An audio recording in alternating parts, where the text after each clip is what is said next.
আল্লাহ রাসূল সাল্লাল্লাহু আলাইহি ওয়াসাল্লাম সুস্বাস্থ্যের জন্য আজওয়া ডেট, যেটা আজওয়া খাবার, আজওয়া আল মাদিনা, মদিনার যে আজওয়া খেজুর, এটা খেতে বলেছেন। এবং সহিহ বুখারীর বর্ণনায় এসেছে, কেউ যদি প্রতিদিন সকালবেলা 7টি আজওয়া খেজুর খায়, ওই দিন কোনো বিষ বা সাপের কামড় কিংবা কোনো জাদু বান এগুলো তাকে কখনো ক্ষতি করবে না, যদি আজওয়া খেজুর খাওয়ার অভ্যেস থাকে।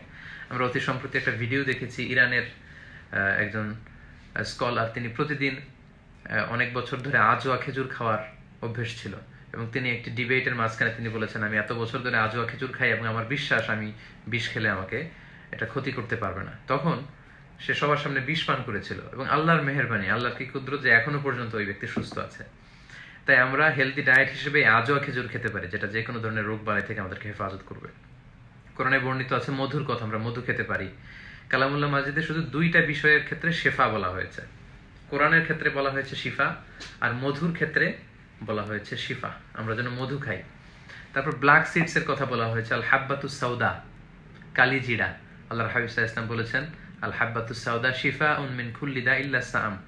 সহিহ বুখারীর বর্ণনা, যে মৃত্যু ছাড়া, বার্ধক্য ছাড়া সব রোগের ঔষধ হচ্ছে এই কালি জিরা।